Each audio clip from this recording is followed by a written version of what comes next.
மறுபடியுமாக காத்திருக்க பிடிக்கலையா? ஓகே, காத்திருக்கவே பிடிக்காது.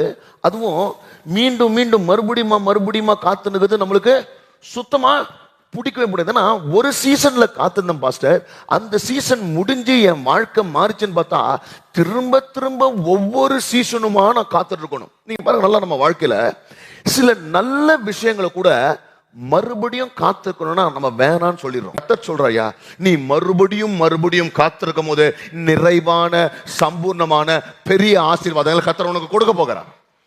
அப்ப இவங்க என்ன பண்றாங்க, இவங்க எல்லாம் போய் பரிசுத்த ஆவிக்காக காத்திருக்கணும், ஒரு முக்கியமான டிசிஷன். அப்போ ஆண்டவர் என்ன சொல்றாரு, பரிசுத்த ஆவிக்காக நீ காத்திருக்கும் போது உனக்கு என்ன நடக்கும்? வாசிங்க 8வது வசனம். பரிசுத்த ஆவி உங்களிடத்தில் வரும்போது நீங்கள் பலன் அடைந்து எருசலேமிலும் யூதேயா முழுவதிலும் சமாரியாவிலும் பூமியின் கடைசி பரியந்தமும் எனக்கு சாட்சிகளா இருப்பீர்கள் என்று. அப்ப நீங்க பாருங்க, நல்லா ஞாபகம் வச்சுங்க, பரிசுத்த ஆவியானவர் என் வாழ்க்கையில கிரியை செய்யணும்னா நான் காத்திருக்கணும். காத்திருந்தா பரிசுத்த ஆவியானவர் என்ன பலப்படுத்துவாரு. நான் பலன் அடைந்த உடனே எனக்கு சாட்சி வரும். எத்தனை பேர் ஆமென் சொல்றீங்க? அப்போ சாட்சி வரணும்னா ரிவர்ஸ்ல, சாட்சி வரணும்னா பரிசுத்த ஆவியை நான் பலப்படுத்தணும். ஏன்னா பலன் அடைனா நான் என்ன பண்ணோம்? சத்தமா சொல்லுங்க, அது வரல பத்தியா? பலன் அடைனா அப்போ எனக்கு சாட்சி ஆரம்பிக்கிறது என் காத்திருப்புல தான் எனக்கு சாட்சி ஆரம்பிக்கிறது. எத்தனை பேர் ஆமென் சொல்றீங்க?